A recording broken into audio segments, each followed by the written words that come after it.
26 मार्चपासून कंटिन्यू जो सर्वे करत आहोत कोरोना काळामध्ये, शासन आमचं जो हे करून घेत आहे, त्यांनी म्हटलं आम्हाला 200 रुपये रोज देऊ, महानगरपालिका म्हणतो आम्हाला 200 रुपये रोज देऊ। आतापर्यंत आमच्या खात्यामध्ये काही भेटलेलं नाही आहे। आम्हाला आश्वासन मिळून राहिलेले आहे। आणि त्याच्या अप्पर आयुक्त रामजोशी सरांसोबत बैठक झाली, त्यांनी म्हटलं आम्ही तुम्हाला 1000 रुपये देऊ। ते आतापर्यंत 1000 रुपये नाही मिळून राहिले, फक्त त्या आश्वासनावर आम्हाला कायम ठेवत आहे। आणि जे आम्हाला जानेवारी 2020 पासून 2000 वाढीव देणार होते मुख्यमंत्री साहेब, त्यांनी जुलै 2020 पासून 4 महिन्याचं मानधन पाठवलेलं आहे। बाकी मानधनाचे लेटर पण पाठवलेलं नाही आहे। आमच्या आशा वर्करकडून कामं करून घेतात, आमच्यावर दबाव टाकून अधिकारी कामं करून घेतात, पण आमच्याकडे दुर्लक्ष करत आहे सरकार।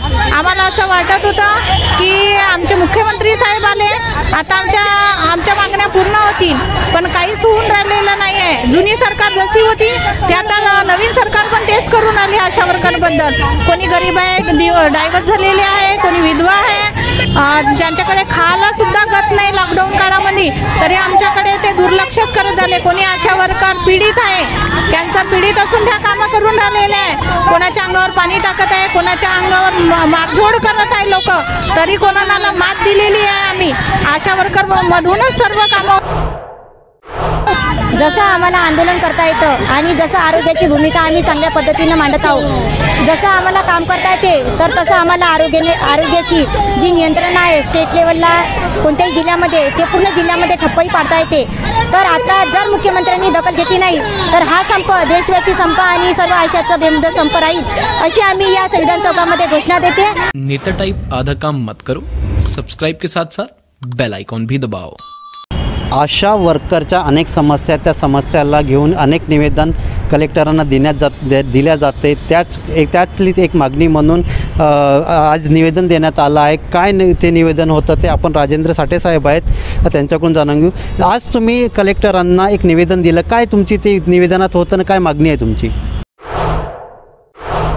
आमची प्रमुख मागणी ही आहे की 22 मार्चपासून कोरोनाच्या सर्वेला आशा वर्करतर्फे सुरुवात झालेली आहे।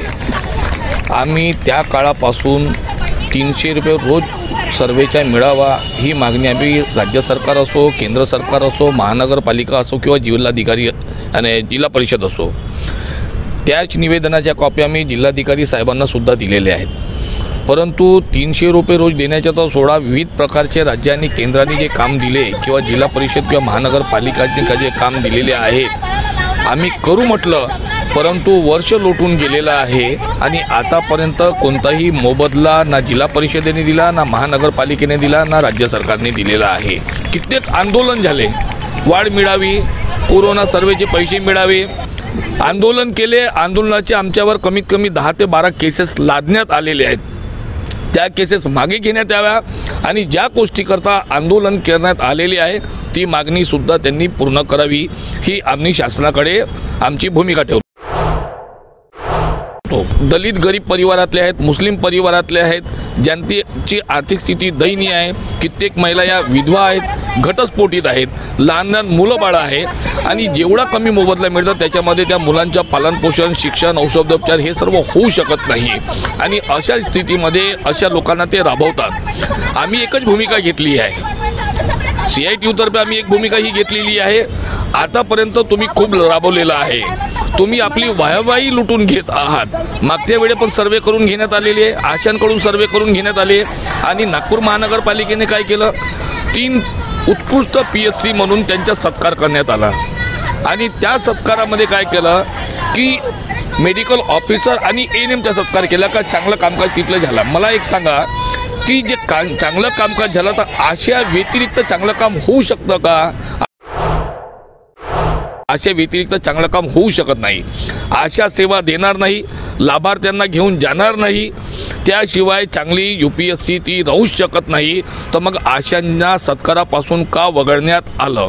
आणि पुढे सुद्धा आम्ही हे सांगतो, कोरोना वॅक्सिनची सुरुवात आता होणार आहे, आशा लाभार्थ्यांना घेऊन येणार, कोणाला कमी जास्त झालं तर आशांना दोषी धरण्यात येतील, तिला त्या विभागामध्ये फिरणे कठीण होऊन जाईल।